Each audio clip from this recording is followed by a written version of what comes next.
चलिए दोस्तों, आज मेवाड़ का गोहिल व सिसोदिया वंश पढ़ते हैं।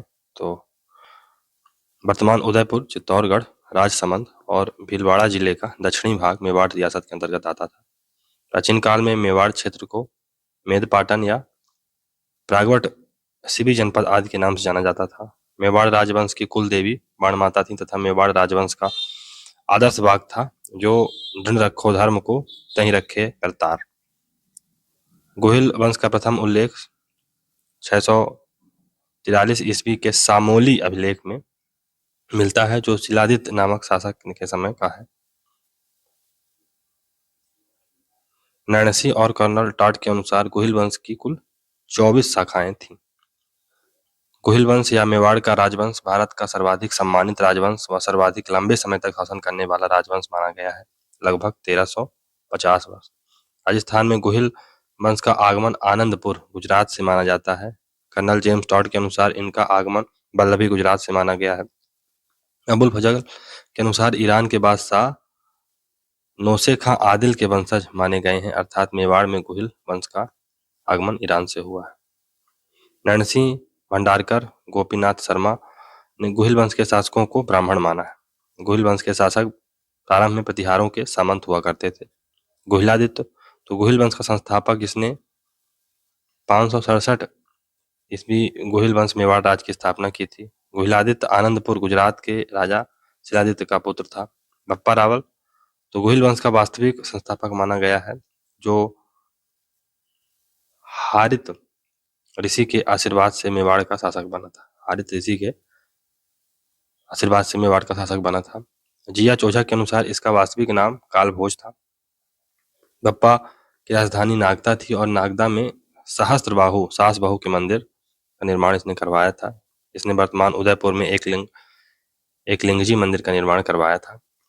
मेवाड़ के शासक स्वयं को एकलिंग जी का दीवान मानकर शासन किया करते थे। बप्पा रावल ने 734 ईस्वी में मान मोरी नामक शासक को पराजित करके चित्तौड़ दुर्ग पर अधिकार कर लिया था। नोट: श्यामल दास के अनुसार 734 ईस्वी, जबकि कर्नल टॉड के अनुसार 713 ईस्वी में चित्तौड़गढ़ पर अधिकार इसने किया था। बप्पा रावल ने हिंदू सूर्य, राजगुरु और चकवे की उपाधियां धारण की। मेवाड़ में सोने के सिक्कों का सर्वप्रथम प्रचलन बप्पा रावल ने ही किया था। बप्पा रावल का एक सोने का सिक्का मिलता है, जो 115 ग्रेन का है। इस सिक्के पर कामधेनु का चित्र उत्कीर्ण है तथा इस सिक्के में बप्पा रावल को सूर्यवंशी बताया गया है। बप्पा रावल ने गजनी के शासक सलीम को पराजित किया था। इस उपलक्ष्य में सीबी वैद ने बप्पा रावल को भारत का चार्ल्स मार्टेल कहा है। बप्पा रावल का शस्त्रागार रावलपिंडी में था। फिर रावल अलहट, तो इसे मेवाड़ का नौकरशाही या अधिकारी तंत्र का जन्मदाता माना जाता है। इसने नागदा के साथ साथ आहड़ को भी अपनी राजधानी बनाया। रावल अलहट ने हुणों की राजकुमारी हरिया देवी से विवाह किया था। रावल जैद्र सिंह 1213 से 52 इसका कार्यकाल रहा। तो रावल जैद्र सिंह के समय दिल्ली के सुल्तान इल्तुतमिश ने मेवाड़ पर आक्रमण किया था, लेकिन रावल जैद्र सिंह ने 1227 या 1231 के गुवाला युद्ध में इल्तुतमिश को पराजित कर दिया था। इस युद्ध की जानकारी जय सिंह सूरी के ग्रंथ हमीर मर्दन से मिलती है। इस युद्ध में हमीर इल्तुतमिश को कहा गया है। 1231 में रावल जैद्र सिंह ने नागदा के स्थान पर चित्तौड़ को अपनी राजधानी बनाया था। डॉक्टर दशरथ शर्मा ने जैद्र सिंह के काल को मेवाड़ के मध्यकाल का स्वर्णकाल माना है। तेज सिंह ने उपमापति बारलब्ध पौड़ प्रताप की उपाधि धारण की थी। इसने विग्रह फोर्थ से भी संघर्ष किया था। फिर तेज सिंह के समय में मेवाड़ चित्र शैली के प्रथम चित्रित ग्रंथ श्रावक प्रतिकर्मण सूत्र चूर्णी की रचना हुई थी। इसकी रचना कमल चंद ने की थी।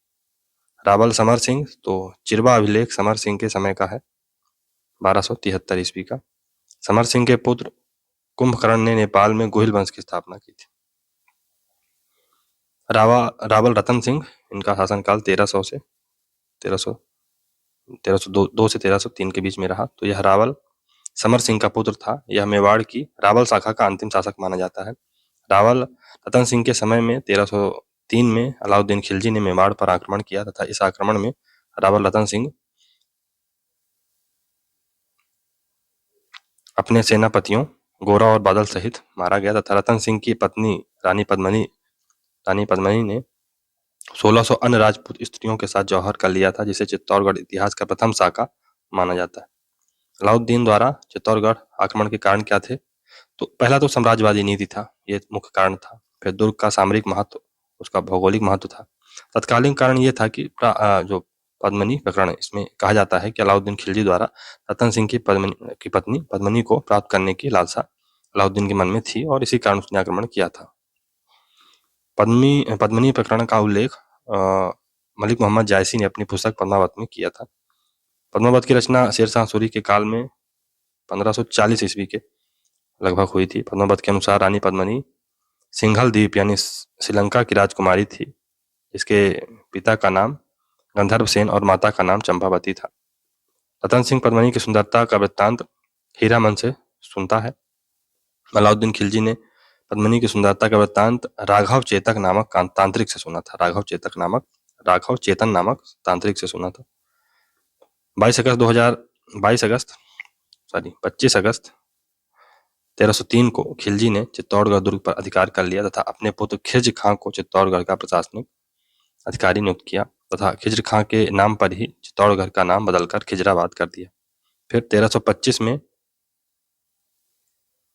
घैबी पीर दरगाह के अभिलेख में सर्वप्रथम चित्तौड़गढ़ का नाम खिजराबाद मिलता है। खिज्र खां के बाद खिलजी ने मालदेव सोनगरा को चित्तौड़गढ़ का प्रशासक नियुक्त किया था। इस अभियान में खिलजी के साथ अमीर खुसरो भी था, जिसने अपनी पुस्तक खजाइन उल फुतूह में इस अभियान का आंखों देखा वर्णन किया है। अमीर खुसरो ने अलाउद्दीन और पद्मिनी का उल्लेख क्रमशः सुलेमान और सैबा नाम से किया है। कर्नल टाड और इतालवी यात्री मनुची ने भी पद्मिनी प्रकरण का उल्लेख किया है। डॉक्टर दशरथ शर्मा और गोपीनाथ शर्मा भी पद्मिनी प्रकरण को ऐतिहासिक मानते हैं। राणा हमीर, तो ये 1326 से 64-65 तक इनका रहता है। 1364-65 तक इनका शासनकाल रहता है। राणा हमीर ने 1326 में मेवाड़ में सिसोदिया शाखा की स्थापना की थी। मालदेव के बेटे बनवीर सोनगरा को पराजित करके चित्तौड़गढ़ पर अधिकार किया था। हमीर से पहले मेवाड़ के शासक रावल कहलाते थे, लेकिन हमीर और उसके बाद राणा या महाराणा कराने लगे। हमीर को मेवाड़ का उद्धारक भी कहा जाता है। अभिलेखों में फॉर एग्जाम्पल कीर्ति स्तंभ प्रशस्ति में हमीर को विषम घाटी पंचानन यानी विकट परिस्थितियों में सिंह के समान व्यवहार करने वाला कहा गया है। राणा हमीर के समय में 1336 में दिल्ली के सुल्तान मोहम्मद बिन तुगलक ने मेवाड़ पर आक्रमण किया था, लेकिन राणा हमीर ने सिंगोली के युद्ध में मोहम्मद बिन तुगलक को पराजित कर दिया था। राणा क्षेत्र सिंह, इन्हें खेता के नाम से जाना जाता है, इनका शासनकाल 1365 से 82 के बीच में रहा। इनके समय में मेवाड़ और मालवा के मध्य संघर्ष प्रारंभ हुआ था। इसने मालवा के शासक दिलावर खां गौरी को पराजित किया था। राणा लाखा लक्ष्य सिंह इसका नाम था। शासन इसका 1382 से 1421 के बीच में रहा। लाखा के समय जावर उदयपुर में चांदी की खानें मिली थी। राणा लाखा के समय वर्तमान उदयपुर क्षेत्र में चितरमल नामक बंजारे ने पिछोला झील का निर्माण करवाया था। यह झील राजमहल के पीछे होने के कारण पिछोला झील के नाम से प्रसिद्ध है। राणा लाखा के दरबार में झोटिंग भट्ट और घनेश्वर भट्ट नामक संस्कृत के विद्वान रहा करते थे। राणा लाखा के समकालीन मारवाड़ का शासक राव चूड़ा था। लाखा ने वृद्धावस्था में मारवाड़ की राजकुमारी हंसाबाई से विवाह किया था। राणा लाखा का ज्येष्ठ पुत्र चूड़ा मेवाड़ का भीष्म कहलाता है। चूड़ा को सलूम्बर की जागीर प्रदान की गई थी। मेवाड़ के शासकों का राज तिलक सलूम्बर के रावत ही किया करते थे। रक्त से राज तिलक उंदरी गांव का भील गमेती यानी भीलों का मुखिया करता था। राणा मोकल, तो 12 वर्ष की आयु में मोकल मेवाड़ के महाराणा बने। मोकल राणा लाखा और हंसाबाई के पुत्र थे। मोकल ने चित्तौड़गढ़ के समधेश्वर मंदिर का पुनर्निर्माण करवाया था। इस मंदिर का निर्माण भोज परिवार ने करवाया था।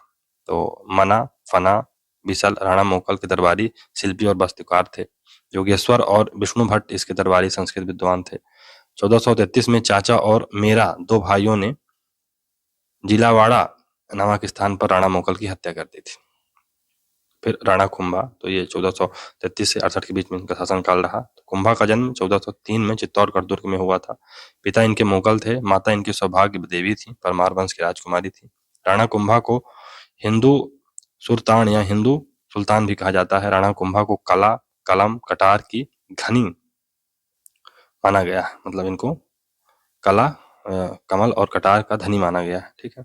फिर कला तो वीर विनोद के लेखक श्यामल दास के अनुसार मेवाड़ के 84 दुर्गों से 82 दुर्गों का निर्माण राणा कुंभा ने करवाया है, जिसमें प्रमुख दुर्ग हैं कुंभलगढ़ का दुर्ग, ये राजसमंद में है, अचलगढ़ दुर्ग ये आबू सिरोही में है, और बसंती दुर्ग ये सिरोही में है।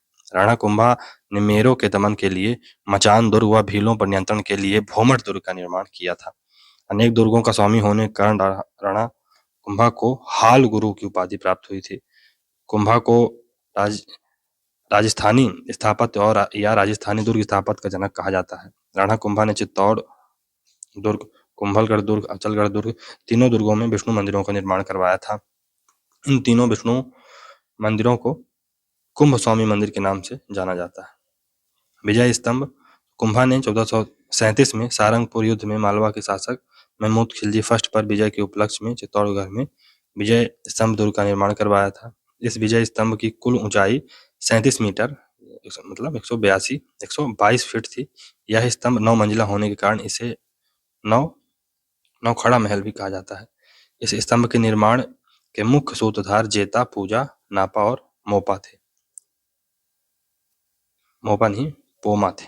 इसके नाम 5वीं मंजिल पर दिए हुए हैं। इनके नाम 5वीं मंजिल पर दिए हुए हैं। तीसरी मंजिल पर अरबी भाषा में 9 बार अल्लाह शब्द लिखा है। यह स्तंभ भगवान विष्णु को समर्पित है, अतः इसे विष्णु ध्वज स्तंभ भी कहा गया है। इस स्तंभ पर अनेक हिंदू देवी देवताओं की मूर्तियां होने के कारण हरमन गोड्स ने इसे भारतीय मूर्तिकला का विश्वकोश कहा है। इसे भारतीय मूर्तिकला का अजायब घर भी कहा गया है।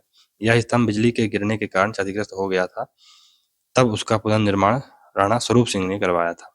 कर्नल जेम्स टॉड ने इसकी तुलना कुतुब मीनार से की है तथा फर्ग्यूसन ने इसकी तुलना रोम के टार्जन टावर से की है। यह राजस्थान की पहली इमारत थी जिस पर डाक टिकट जारी किया गया था। यह स्तंभ राजस्थान पुलिस, माध्यमिक शिक्षा बोर्ड अजमेर और जेके सीमेंट का लोगो प्रतीक चिन्ह भी है। वीडी सावरकर द्वारा स्थापित अभिनव भारत का भी प्रतीक चिन्ह यही था। फिर 1460 में कवि महेश ओस अत्री द्वारा लिखित कीर्ति स्तंभ प्रशस्ति इस विजय स्तंभ पर लगाई गई। यह कीर्ति स्तंभ प्रशस्ति राणा कुंभा की जानकारी का सबसे महत्वपूर्ण स्रोत माना जाता है। नोट: चित्तौड़गढ़ दुर्ग में 12वीं सदी में जीजा शाह नामक जैन व्यापारी ने एक 7वीं मंजिल इमारत स्तंभ का निर्माण करवाया था, जिसे कीर्ति स्तंभ के नाम से जाना जाता है। यह कीर्ति स्तंभ जैन धर्म के प्रथम तीर्थंकर आदिनाथ या ऋषभ देव को समर्पित है। राणा कुंभा के समय में ही घरण फसाह नामक जैन व्यापारी ने रणकपुर पाली के जैन मंदिर का निर्माण करवाया था। इस मंदिर में 1444 स्तंभ होने के कारण इसे स्तंभों वाला मंदिर, खंभों वाला मंदिर भी कहा जाता है। राणा कुंभा के समय ही राणा कुंभा के कोषाध्यक्ष बिलका भंडारी ने चित्तौड़गढ़ में शांतिनाथ जैन मंदिर का निर्माण करवाया था, जिसे श्रृंगार चावड़ी मंदिर के नाम से जाना जाता है। संगीत कला तो संगीत के क्षेत्र में अत्यधिक रुचि के कारण राणा कुंभा को अभिनव भारताचार्य की उपाधि प्राप्त थी। राणा कुंभा के संगीत गुरु सारंग व्यास थे। कुंभा की पुत्री रमाबाई कुशल संगीतज्ञ और विदुषी थी, इस कारण इसे बागेश्वरी की उपाधि प्राप्त हुई। राणा कुंभा ने रमाबाई को जावर की जागीर प्रदान की थी। कुंभा द्वारा रचित साहित्य संगीत राज है, संगीत मीमांसा है, संगीत सार है, संगीत सुधा है, सूड़ प्रबंध है, सुधा प्रबंध इसे कहा जाता है, कामराज रतिसार है, एक लिंग महात्मा है, वाद प्रबंध है और हरि वार्तिक है। फिर संगीत राज कुंभा द्वारा रचित सबसे बड़ा ग्रंथ है। संगीत राज कुंभा द्वारा रचित सबसे बड़ा ग्रंथ है, जिसके 5 भाग हैं: पाठ रत्नकोश, रस रत्नकोश, वाद्य रत्नकोश, नृत्य कोश और लास्ट है गीत रत्नकोश। अधिकांश विद्वानों के अनुसार एक लिंग महात्म की रचना कुंभा के दरबारी विद्वान कान्ह व्यास ने की थी। कुंभा द्वारा लिखित प्रमुख टीकाएं तो संगीत रत्नाकर की टीका, चंडी शतक की टीका और गीत गोविंद की टीका, इसे रसिक प्रिया के नाम से जाना जाता है। नोट: संगीत रत्नाकर की रचना सारंगधर ने की थी, चंडी शतक की रचना बाघभट्ट ने की थी और गीत गोविंद की रचना जयदेव ने की थी। मूल पुस्तक का सरल द्वीप टीका कहलाता है। तो चलिए कुंभा के नाटक देख लेते हैं। तो उनके जो महत्वपूर्ण नाटक हैं उनमें से पहला है अतुल्य चातुरी, ये संस्कृत में है। फिर मुरारी संगत, ये कन्नड़ में है। नंदिनी वृत्ति, ये मराठी में है। और नंद रसनंदिनी, ये मेवाड़ी में है। कुंभा के दरबारी विद्वान तो मंडन थे, नाथा थे, गोविंद हैं, कान्ह व्यास थे, कवि मेहा थे और हीरानंद हैं। मंडन कुंभा का दरबारी वास्तुकार था। इसने अनेक पुस्तकों की रचना की थी, जिसमें प्रमुख हैं राजवल्लभ, राजप्रसाद, रूपमंडन, वास्तुमंडन, देवमूर्ति प्रकरण, राजमंडन, कोदंड मंडन, वास्तुसार, वैद्य मंडन और सकून मंडन। राजबल्लभ, राजप्रसाद, राजमंडन, वास्तुसार यह सभी जो पुस्तकें हैं वास्तुकला तथा स्थापत्य कला से संबंधित पुस्तकें हैं। रूपमंडन और देवमूर्ति प्रकरण ये मूर्ति कला से संबंधित है और कोदंड मंडन ये धनुर्विद्या से संबंधित पुस्तक रही। इसमें नोट है कि मंडन मूलतः गुजरात का निवासी था। कुंभा के समय में गुजरात से आए हुए विद्वानों व कलाकारों को सोमपुरा कहा जाता था। नाथा मंडन का भाई था। नाथा ने वास्तुमंजरी नामक पुस्तक की रचना की थी। वास्तुमंजरी। गोविंद मंडन का पुत्र था। गोविंद ने सार समुच्चय, उद्धार घोरणी, द्वार दीपिका, कलानिधि नामक पुस्तकों की रचना की थी। और कान्हव्यास तो यह राणा कुंभा का दरबारी विद्वान था जिसने एकलिंगी महात्म पुस्तक की रचना की थी। एकलिंगी महात्म के प्रथम भाग की रचना राणा कुंभा ने की थी। इस प्रथम भाग को राजवर्णन नाम से जाना जाता है। कवि मेहा ने तीर्थमाला नामक पुस्तक की रचना की थी जिसमें 120 तीर्थ का वर्णन किया गया है। मुनि हीरानंद तो यह राणा मोकल व कुंभा के समय का प्रसिद्ध चित्रकार और विद्वान थे। इन्होंने सुपन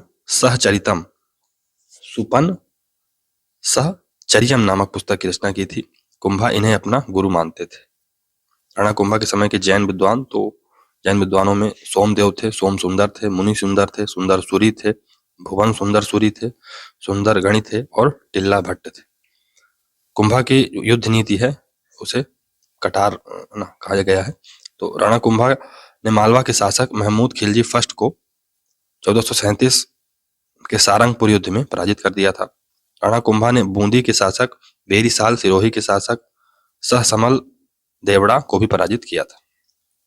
फिर आवल बावल की संधि ये 1453 में हुई। तो यह संधि राणा कुंभा और मारवाड़ के राव जोधा के मध्य हुई थी।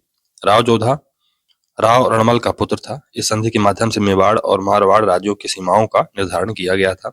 इस संधि में हंसाबाई ने मध्यस्थता का कार्य किया था।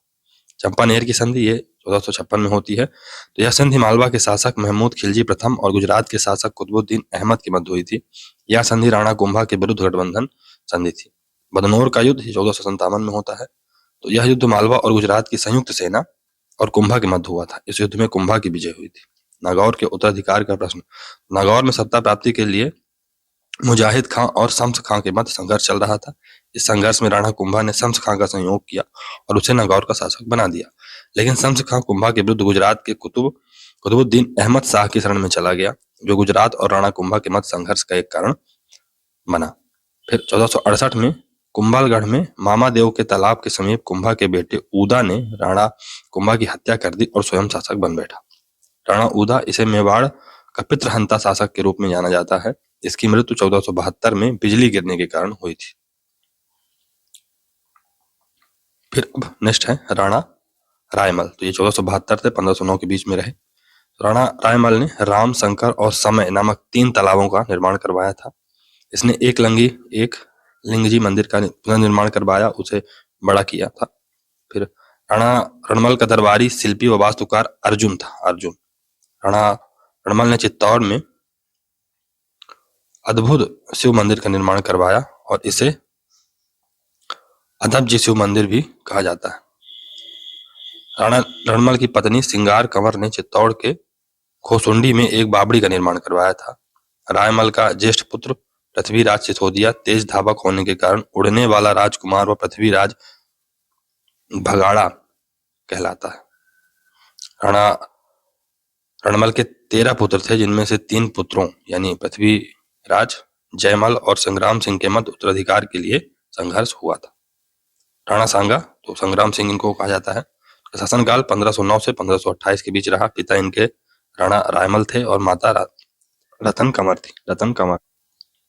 राणा सांगा का जन्म 1482 में कुंभलगढ़ दुर्ग में हुआ था। राणा सांगा को हिंदू पथ भी कहा जाता है। सांगा के शरीर पर 80 घाव होने के कारण कर्नल टॉड ने सांगा को सैनिक भग्नावशेष यानी टूटा फूटा सैनिक कहा है। शासक बनने से पूर्व सांगा अजमेर के निकट श्रीनगर नामक स्थान पर कर्मचंद्र पवार के आश्रम में अज्ञातवास में रह रहे थे। राणा सांगा द्वारा लड़े गए जो प्रमुख युद्ध हैं वो हैं खतौली या कोटा का युद्ध। यह युद्ध 1517 से 18 के मध्य राणा सांगा और दिल्ली के सुल्तान इब्राहिम लोदी के मध्य हुआ। सांगा की विजय हुई थी और इब्राहिम लोदी पराजित हुआ था। बाड़ी या धौलपुर का युद्ध ये 1518 में राणा सांगा और इब्राहिम लोदी के सेनापति मियां मक्खन के मध्य हुआ था। इसमें भी सांगा की विजय हुई थी।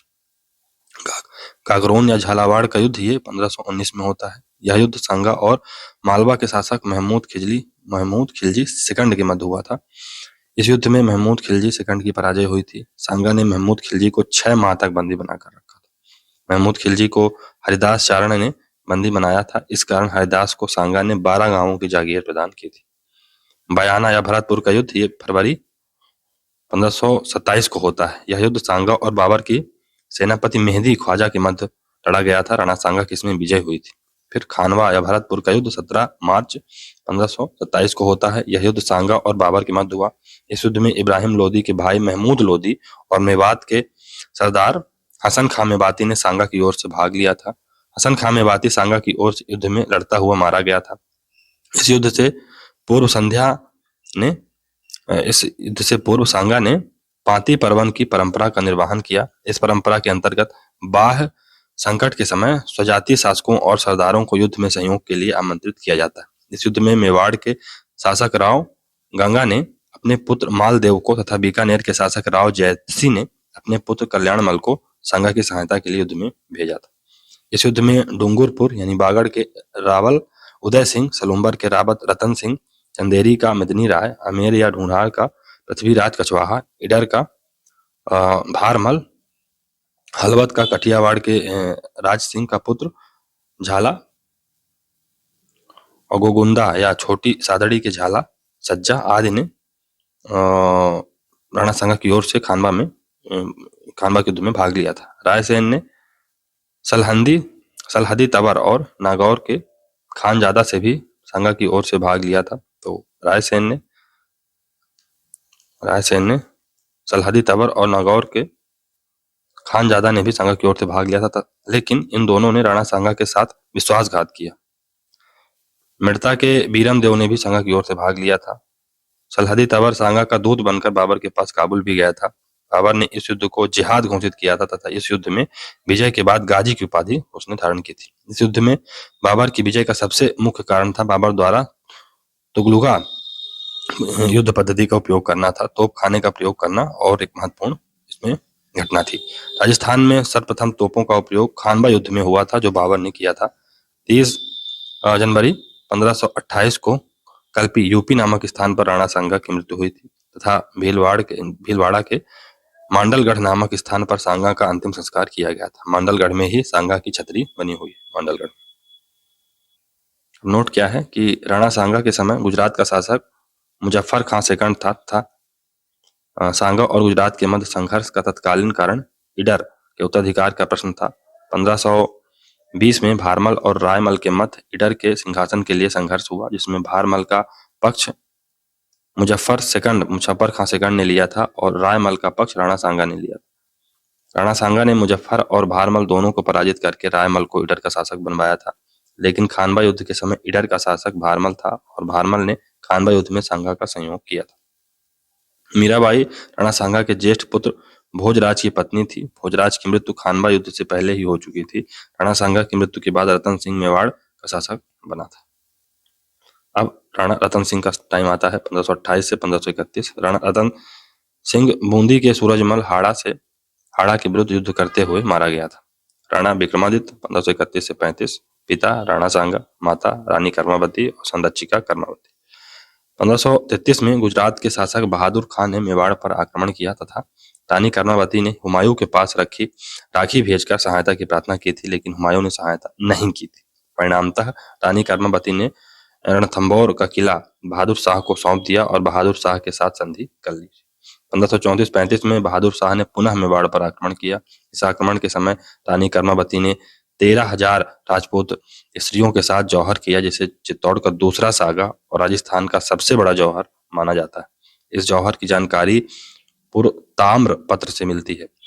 इस आक्रमण के समय मेवाड़ की सेनाओं का नेतृत्व देवलिया के ठाकुर और जागीरदार बाघ सिंह ने किया था। बाघ सिंह की छतरी चित्तौड़ दुर्ग में बनी हुई है। बाघ सिंह को देवलिया का दीवान भी कहा जाता है। बनबीर, तो ये 1535 से 37 के बीच में रहे। विक्रमादित्य की हत्या करके बनबीर मेवाड़ का शासक बन गया था, जो पृथ्वीराज सिसोदिया का दासी पुत्र था। बनबीर ने चित्तौड़ दुर्ग में नौलखा महल और तुलजा भवानी के मंदिर का निर्माण करवाया था। राणा उद सिंह, तो 1537 से 72, पिता राणा सांगा संग्राम सिंह और माता रानी कर्मावती। तो राणा उदय सिंह मारवाड़ के मालदेव के सहयोग से बनबीर को हटाकर मेवाड़ का शासक बना था। मावली का युद्ध 1540 में हुआ था। राणा उदय सिंह और बनबीर के मध्य हुआ था, जिसमें उदय सिंह की विजय हुई थी। हरमाड़ा युद्ध 1537 में होता है। यह युद्ध अजमेर के हाजी खां मड़वार के मालदेव की संयुक्त सेना और राणा उदय सिंह के मध्य हुआ था। इस युद्ध में राणा उदय सिंह की हार हुई थी। 1559 में राणा उदय सिंह ने उदयपुर नगर बसाया तथा उदय सागर झील और मोती मगरी का निर्माण करवाया था। 1567-68 में मुगल सम्राट अकबर ने मेवाड़ पर आक्रमण किया। इस आक्रमण के समय राणा उदय सिंह ने चित्तौड़ की रक्षा का भार जयमल और फतेह सिंह सिसोदिया को सौंपकर स्वयं गिरवा की पहाड़ियों में चला गया। जयमल और फत्ता इस अभियान में मारे गए। 1558 में अकबर ने चित्तौड़गढ़ दुर्ग पर अधिकार कर लिया। इस समय चित्तौड़गढ़ दुर्ग में फतेह सिंह सिसोदिया की पत्नी फूल कंवर के नेतृत्व में जौहर हुआ, जिसे चित्तौड़ के इतिहास का तीसरा सागा कहा जाता है। 25 फरवरी 1568 को ये हुआ था।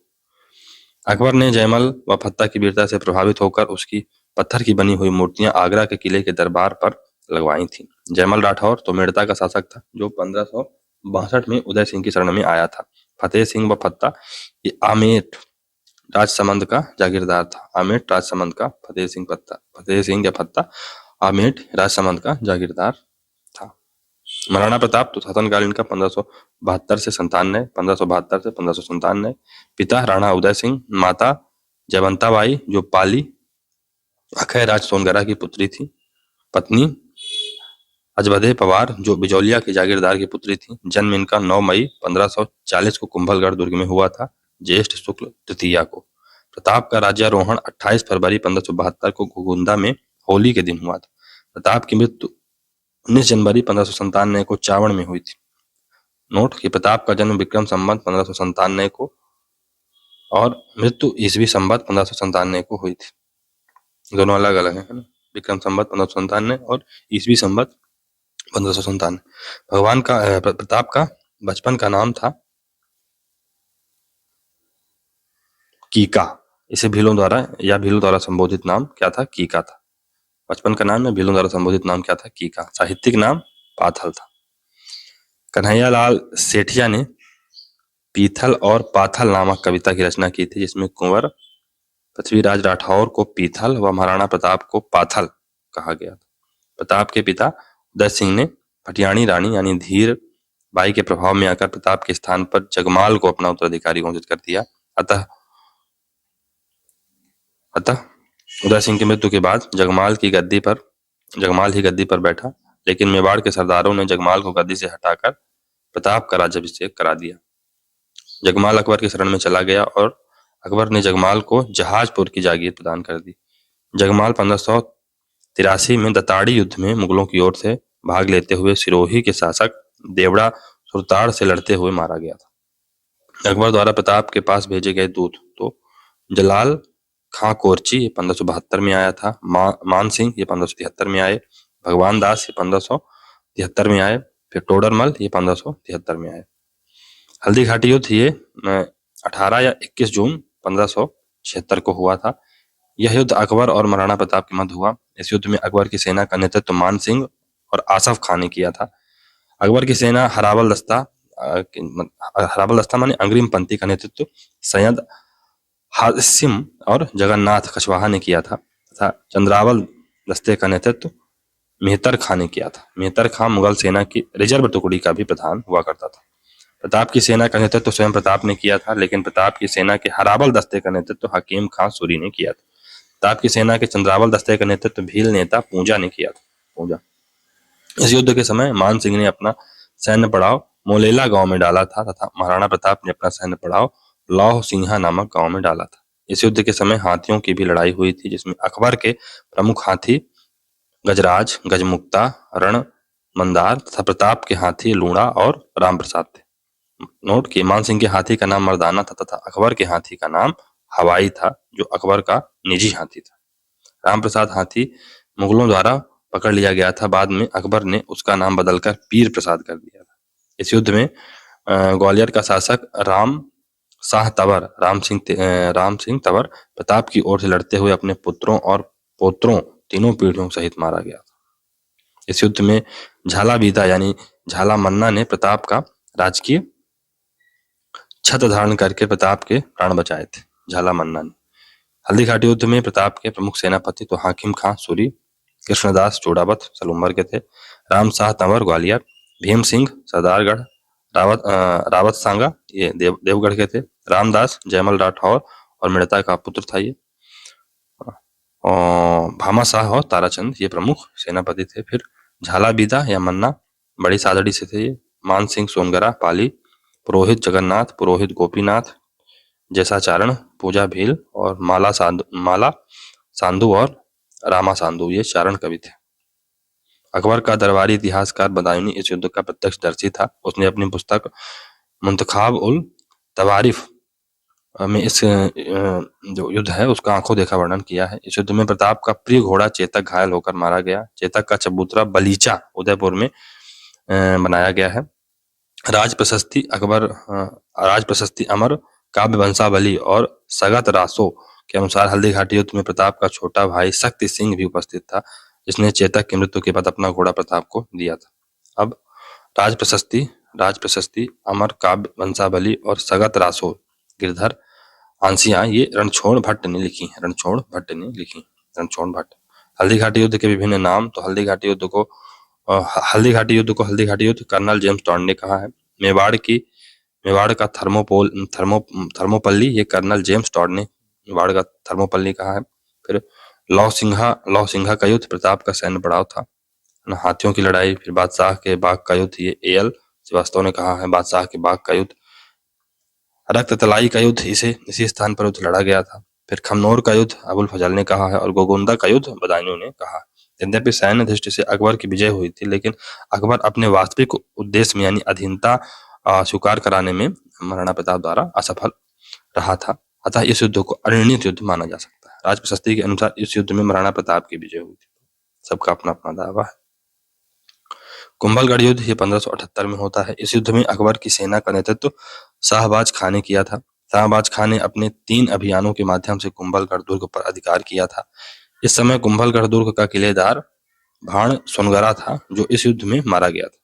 इस युद्ध में प्रताप की पराजय हुई थी और कुंभलगढ़ दुर्ग पर अकबर का अधिकार हो गया था। यह पहला अवसर था जब किसी बाह्य शक्ति या मुस्लिम शक्ति ने कुंभलगढ़ दुर्ग पर अधिकार किया था। कुंभलगढ़ युद्ध के बाद जब प्रताप के सैन्य संसाधन समाप्त हो गए थे, तब प्रताप के मंत्री भामा शाह और उसके छोटे भाई ताराचंद ने चुलिया प्रताप चित्तौड़ के समीप प्रताप से भेंट की थी। फिर शेरपुर का युद्ध ये 1580 में होता है। शेरपुर चौकी की रक्षा का भार अकबर ने रहीम को सौंपा था। 1580 में प्रताप के पुत्र अमर सिंह ने शेरपुर की मुगल चौकी पर आक्रमण किया और रहीम को पराजित करके रहीम के परिवार को बंदी बना लिया, लेकिन प्रताप के कहने पर रहीम के परिवार को ससम्मान वापस छोड़ दिया गया। दिवेर का युद्ध 1582 में होता है। इस युद्ध में अकबर की सेना का नेतृत्व मिर्जा सुल्तान खां ने किया था तथा प्रताप की सेना का नेतृत्व अमर सिंह ने किया था। इस युद्ध में मुगल सेना की करारी हार हुई थी। कर्नल जेम्स टॉड ने इस युद्ध को मेवाड़ का मैराथन कहा है। 1584-85 में प्रताप ने चावड़ को अपनी राजधानी बनाया था। फिर हल्दी घाटी युद्ध के बाद प्रताप ने आवड़गढ़ को अस्थायी राजधानी बनाया था। अकबर द्वारा प्रताप के विरुद्ध अंतिम अभियान 1584-85 में जगन्नाथ कछवाहा के नेतृत्व में भेजा गया, लेकिन इस अभियान के दौरान ही 1585 में भीलवाड़ा के मांडलगढ़ में जगन्नाथ कछवाहा की मृत्यु हो गई। मांडलगढ़ में ही जगन्नाथ कछवाहा की 32 खंभों की छतरी बनी हुई है। 29 जनवरी 1597 को राजधानी चावड़ में ही महाराणा प्रताप की मृत्यु हो गई। बांडोली उदयपुर में प्रताप की 8 खंभों की छतरी बनी हुई है। प्रताप ने अपनी मृत्यु से पूर्व चित्तौड़गढ़ और मांडलगढ़ को छोड़कर शेष सभी क्षेत्रों को मुगलों से वापस जीत लिया था। प्रताप के दरबारी विद्वान तो चक्रपाणि मिश्र थे। यह वेदों, धर्मशास्त्रों, ज्योतिषी, वनस्पति विज्ञान शास्त्र आदि का ज्ञाता था। पुस्तक इनकी क्या थी? मुहूर्तमाला, राज्याभिषेक पद्धति, व्यवहार दर्श, फिर विश्व बल्लभ, ये उद्यान विज्ञान से संबंधित पुस्तक रही। हेमरत्न सूरी, इनकी पुस्तक है गोरा बादल की चौपाई और पद्मिनी री चौपाई। प्रताप ने चावड़ में चामुंडा माता मंदिर का निर्माण, राजमहल और बावड़ी का निर्माण करवाया था। प्रताप ने मालपुरा टोंक में भी नीलकंठ महादेव और झालरा तालाब का निर्माण करवाया था। अन्य महत्वपूर्ण तथ्य, तो अकबर ने प्रताप से पूर्व राणा उदय सिंह के को दूत भेजा था। वह दूत भगवान दास था। अतः भगवान दास उदय सिंह और प्रताप दोनों के पास दूत बनकर आया था, है ना, भगवान दास। मयारा की गुफा में प्रताप का शस्त्रागार था। मयारा की गुफा में 1576 में हल्दी घाटी युद्ध के बाद स्वयं अकबर ने भी अपने नेतृत्व में मेवाड़ पर आक्रमण किया था और उदयपुर पर अधिकार किया था और उदयपुर का नाम बदलकर मोहम्मदाबाद किया था। जगन्नाथ और सैयद फखरुद्दीन को यहाँ का प्रशासक नियुक्त किया गया था। हल्दी घाटी युद्ध, तो इसमें अकबर की ओर से जो, है ना, महत्वपूर्ण जो पड़ाव था ये मोलेला में था और प्रताप का पड़ाव लौह सिंघा में था। नेतृत्व तो मान सिंह और आसम खान ने किया था। इसका नेतृत्व स्वयं प्रताप ने किया था। हरावल दस्ते का नेतृत्व सैयद हासिम और जगन्नाथ ने किया था, जबकि हरावल दस्ते में प्रताप की तरफ से हाकिम कांसुरी ने नेतृत्व किया था।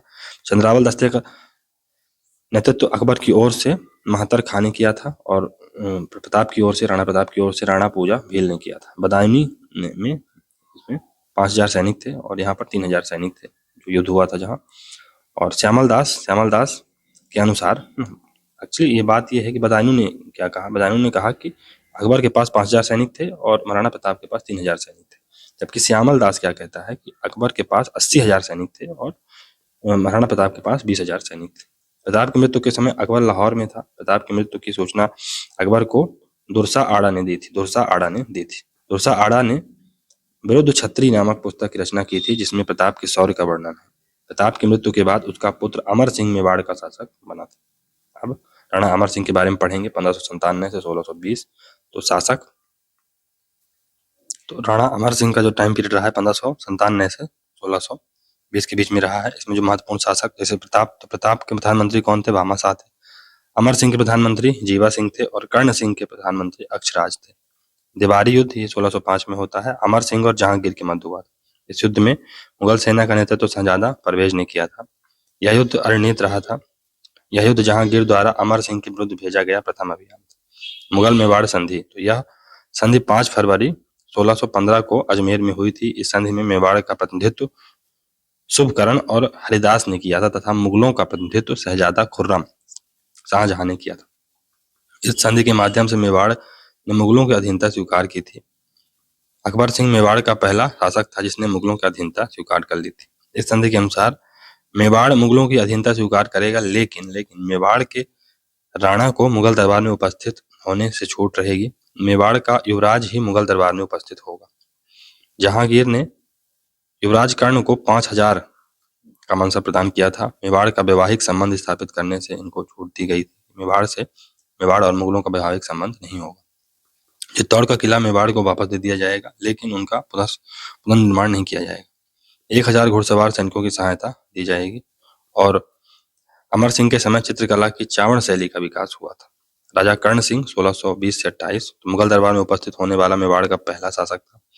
1628 में जब शहजादा खुर्रम शाहजहां ने अपने पिता जहांगीर के विरुद्ध विद्रोह किया था, तब विद्रोह काल में राणा कर्ण सिंह ने ही शहजादा खुर्रम के सहयोग व संरक्षण प्रदान किया था। राणा कर्ण सिंह ने खुर्रम के निवास हेतु उदयपुर की पिछोला झील में जग मंदिर महल का निर्माण प्रारंभ किया था, जिसे जगत सिंह प्रथम ने पूर्ण करवाया। राणा कर्ण सिंह ने चावड़ के स्थान पर उदयपुर को मेवाड़ की राजधानी बनाया था। कर्ण सिंह ने उदयपुर में कर्ण बिलास व दिलखुश महल का निर्माण करवाया। फिर अब राणा जगत सिंह आ जाते हैं 1628 से 52। तो 1631 में शाहजहां ने शाहपुरा और प्रतापगढ़ को मेवाड़ से अलग करके नई रियासत बनाई थी। जगत सिंह ने जग मंदिर महल का निर्माण पूर्ण करवाया था। पिछोला झील में मोहन मंदिर का निर्माण करवाया। फिर उदयपुर में रूपसागर तालाब बनवाया था। उदयपुर में जगदीश जगन्नाथ मंदिर का निर्माण करवाया। सपनों का मंदिर, सपनों में बनाया गया मंदिर भी इसे कहा जाता है, जो पंचायत शैली में बना हुआ है। इस मंदिर के वास्तुकार अर्जुन मामा और मुकुंद थे। जगत सिंह की जानकारी का मुख्य स्रोत जगत प्रशस्ति या जगन्नाथ प्रशस्ति है। इसके लेखक कृष्ण भट्ट हैं। जगत सिंह ने अपनी धाय माँ नौजूबाई की याद में एक विष्णु मंदिर बनवाया, जिसे नौजूबाई मंदिर के नाम से भी जाना जाता है।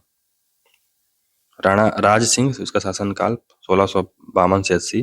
पिता राणा जगत सिंह और उपाधि विजय कटकेतु। राज सिंह के राज्यारोहण के समय रत्नों से तुलादान किया गया था। राज सिंह ने कांकरोली में द्वारिकाधीश मंदिर तथा नाथद्वारा में श्रीनाथ जी मंदिर और उदयपुर में अम्बा माता मंदिर का निर्माण करवाया था। राणा जय सिंह ने स्वयं के नाम पर राजनगर नगर बसाया और राजसमंद झील का निर्माण किया था। इस झील का निर्माण अकाल राहत कार्यों के रूप में 1670 से 1676 के मध्य करवाया गया था। राजसमंद झील का उत्तरी भाग नौ चौकीपाल के नाम से जाना जाता है। उसी उत्तरी भाग में राज प्रशस्ति लगी हुई है, जिसमें 1917 श्लोक और 25 शिलाओं पर लिखी हुई है। ये इस प्रशस्ति की रचना राणा राज सिंह के दरबारी विद्वान रणछोड़ भट्ट ने की थी। रणछोड़ भट्ट ने अमर काव्य वंशावली की रचना की थी। राज सिंह दो मुगल बादशाहों शाहजहां और औरंगजेब का समकालीन था। राणा राज सिंह ने मुगल उत्तराधिकारी संघर्ष के समय किसी भी शहजादे का सहयोग न करके औरंगजेब की सहानुभूति प्राप्त की थी। उत्तराधिकारी संघर्ष के समय राज सिंह ने टीका दौड़ का आयोजन किया था जिसके अंतर्गत अनेक मुगल क्षेत्रों पर अधिकार कर लिया गया था। औरंगजेब और राज सिंह के मध्य संघर्ष के कारण तो राज सिंह द्वारा चारुमती से विवाह। चारुमती किशनगढ़ के राजा मान सिंह की बहन थी, जिससे औरंगजेब विवाह करना चाहता था, लेकिन 1660 में राणा राज सिंह ने चारुमती से विवाह कर लिया। परिणामतः दोनों के मध्य शत्रुता हुई। बनारस फरमान तो 1669 में औरंगजेब ने बनारस से हिंदू मंदिरों और पाठशालाओं को तोड़ने का आदेश जारी कर दिया और मंदिरों को तोड़ना प्रारंभ कर दिया, जिससे दोनों में तनावपूर्ण संबंध व्याप्त हो गए। औरंगजेब द्वारा जजिया कर को पुनः लागू करना तो जजिया कर को लगाना तो 1679 में औरंगजेब ने जजिया कर लागू कर दिया। इन दोनों के मध्य सत्ता का मुख्य कारण जजिया कर ही बना था। राठौर सिसोदिया गठबंधन तो 1680 में मारवाड़ के अजीत सिंह दुर्गादास और मेवाड़ के राणा राज सिंह के मध्य औरंगजेब मुगलों के विरुद्ध एक समझौता हुआ था, जिसे राठौर सिसोदिया गठबंधन के नाम से जाना जाता है। राज सिंह के द्वारा औरंगजेब के विद्रोही पुत्र शहजादा अकबर को सहायता दी गई थी। रत्न सिंह चूड़ावत राज सिंह का सेनापति था, जिसकी पत्नी सहल कंवर इतिहास में हाड़ी रानी के नाम से प्रसिद्ध है। राजस्थान की प्रथम हाड़ी रानी के नाम पर ही इसका नाम रखा गया है और महिला पुलिस बटालियन का नाम जो राजस्थान की प्रथम महिला पुलिस बटालियन है उसका नाम हाड़ी रानी के नाम पर ही रखा गया है। राजस्थान की जो प्रथम महिला पुलिस बटालियन है उसका नाम हाड़ी रानी के नाम पर ही रखा गया है। राणा राज सिंह ने अजीत सिंह को केलवा की जागीर प्रदान की थी तथा 1680 में जहरीली वस्तु के खाने से राणा राज सिंह की मृत्यु हो गई थी। राणा राज सिंह की मृत्यु कब हुई थी? 1680 में जहरीली वस्तु खाने से। अन्य महत्वपूर्ण तथ्य तो राणा राज सिंह के समय 1672 में दामोदर दास और गोविंद दास मथुरा से श्रीनाथ जी की मूर्ति लेकर मेवाड़ आए और मेवाड़ सिहाड़ ग्राम में इस मूर्ति को स्थापित किया, जिसे वर्तमान में नाथद्वारा के नाम से जाना जाता है। राणा राज सिंह की माता जनादे राठौर ने उदयपुर में जाना सागर तालाब का निर्माण करवाया और इस पर जाना सागर प्रशस्ति लगवाई। इस प्रशस्ति के लेखक भास्कर भट्ट और लक्ष्मीनाथ भट्ट थे। फिर राणा राज सिंह की रानी राम रसदे उदयपुर में त्रिमुखी बावड़ी या जया बावड़ी का निर्माण उन्होंने करवाया था। नाथ द्वारा चित्रकला का प्रारंभ राज सिंह के समय हुआ था, जिसमें केले के वृक्ष की प्रधानता थी। राज सिंह के दरबारी विद्वान तो किशोर दास, इन्होंने राज प्रकाश लिखा है। कविमान, इन्होंने राज विलास लिखा है। सदाशिव भट्ट, इन्होंने राज रत्नाकर लिखा है। फिर रणछोड़ भट्ट, इन्होंने राज प्रशस्ति कमर काव्य वंशावली लिखी है और गिरधर आंसिया, इन्होंने सगत रासो लिखा। फिर राणा जय सिंह, इनका शासनकाल 1680 से 98 के बीच रहा। राणा जय सिंह ने उदयपुर में जयसमंद झील का निर्माण करवाया, जो राजस्थान की सबसे बड़ी कृत्रिम और मीठे पानी की झील मानी जाती है। इस झील में 7 टापू हैं। सबसे बड़ा टापू बाबा का भांगड़ा कहलाता है, सबसे छोटा टापू प्यारी कहलाता है। इस झील के पास ही राणा जय सिंह ने अपनी रानी कोमल देवी परमार के लिए एक महल बनवाया, जिसे रूठी रानी का महल उदयपुर में है ये कहा जाता है। 1681 में राणा जयसिंह ने राठौर सिसोदिया गठबंधन को तोड़कर औरंगजेब से संधि कर ली थी, जिसे मुगल सिसोदिया गठबंधन के नाम से जाना जाता है। जयसिंह ने जजिया कर के बदले औरंगजेब को मांडलपुर और बदनौर के क्षेत्र सौंप दिए थे। राणा अमर सिंह सेकंड, तो ये 1698 से 1710 के बीच रहा। देवारी समझौता ये 1708 में हुआ था। मेवाड़ के अमर सिंह सेकंड और आमेर के सवाई जयसिंह, मारवाड़ के अजीत सिंह के मध्य देवारी समझौता हुआ था। मेवाड़ के अमर सिंह, आमेर के सवाई जयसिंह और मारवाड़ के अजीत सिंह के मध्य देवारी समझौता कब 1708 में हुआ था। यह समझौता मुगल बादशाह बहादुर शाह के विरुद्ध था। इस समझौते के अनुसार पहला क्या था कि राणा अमर सिंह सेकंड अजीत सिंह और सवाई जयसिंह को उनके राज्य वापस दिलाने में मदद करेगा। दूसरा, अमर सिंह ने अपनी पुत्री चांद कंवर का विवाह जय सिंह से इस शर्त पर किया था कि आगे चलकर चांद कंवर का बेटा ही आमेर का शासक बनेगा। नोट, यह समझौता आगे चलकर जयपुर राज्य में ग्रह कलह का कारण बना, क्योंकि मारवाड़ के अजीत सिंह ने भी अपनी पुत्री सूरज कुंवर का विवाह जय सिंह से किया था। सूरज कुंवर का पुत्र ईश्वर सिंह चांद कंवर के पुत्र माधो सिंह से बड़ा था, अतः दोनों में उत्तराधिकार का संघर्ष होना स्वाभाविक था। राणा अमर सिंह ने 1709 में मुगलों से बदनौर, मांडलगढ़ और पुर के क्षेत्र वापस ले लिए और इनके स्थान पर 1 लाख रुपए वार्षिक जजिया कर के रूप में देना स्वीकार कर दिया। राणा अमर सिंह के समय में मेवाड़ में अमर शाही पगड़ियां यानी अटपटी पगड़ियां प्रसिद्ध हुई थी। राणा संग्राम सिंह सेकंड 1710 से 1734 के बीच में रहे। संग्राम सिंह ने उदयपुर में सहेलियों की बाड़ी का निर्माण करवाया था। उदयपुर या सीसाराम में बैद्यनाथ मंदिर का निर्माण करवाया था, जिस पर बैद्यनाथ प्रशस्ति लगी हुई है। बैद्यनाथ प्रशस्ति के लेखक रूप भट्ट है। राणा जगत सिंह द्वितीय तो 1734 से 51, इसने पिछोला झील में जग निवास महल का निर्माण करवाया था। इसके दरबारी विद्वान नेफ राम ने जग विलास पुस्तक की रचना की थी।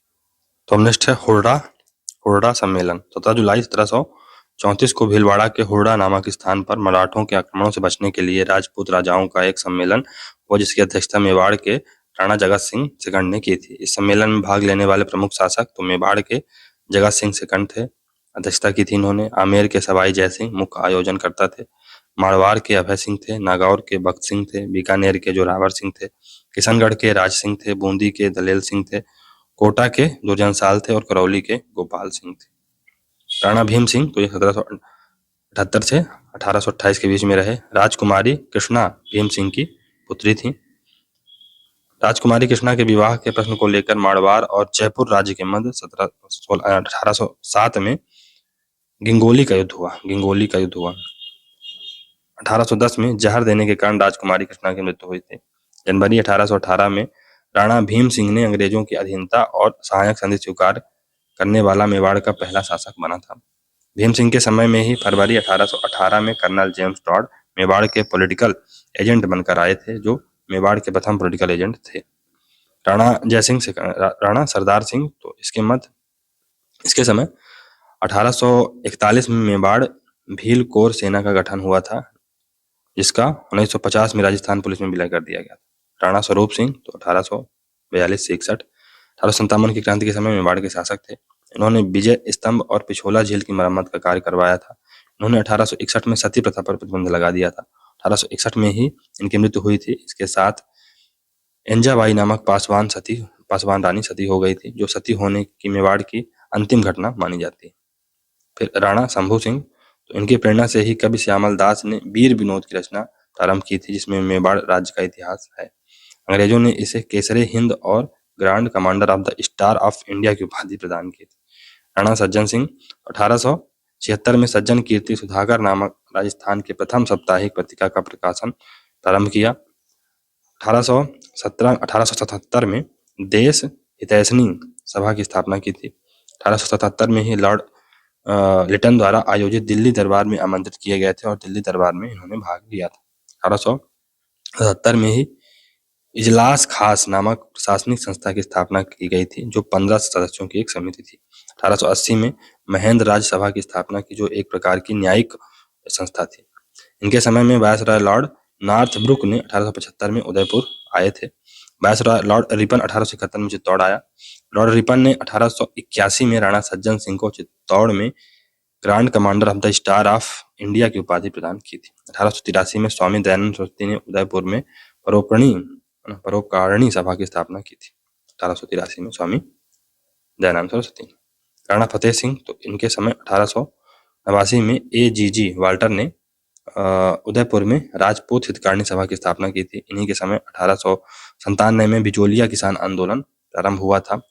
1903 में लॉर्ड कर्जन द्वारा दिल्ली दरबार में आमंत्रित किए गए थे, लेकिन केसरी सिंह बरहट की कविता चेतावनी रो चिंगारो पढ़ने के बाद दिल्ली दरबार में भाग नहीं लिया था। चेतावनी रो चिंगारियो को पढ़ने के बाद उसमें भाग नहीं लिया था। फिर 1911 में जॉर्ज पंचम के सम्मान में आयोजित दिल्ली दरबार में भी आमंत्रित किए गए थे, लेकिन दिल्ली दरबार में भाग नहीं लिया था। राणा भूपाल सिंह स्वतंत्रता व एकीकरण के समय मेवाड़ के शासक थे। राजस्थान के महाराज प्रमुख 1949 से 1955 तक महाराज प्रमुख रहे, है ना। और डोंगरपुर में गोहिल वंश का संस्थापक सामंत सिंह था। बांसवाड़ा में गोहिल वंश का संस्थापक जगमाल था। प्रतापगढ़ में गोहिल वंश का संस्थापक छेम सिंह या छेमकरण था। शाहपुरा में गोहिल वंश का संस्थापक सुजान सिंह था। तो चलिए यहाँ से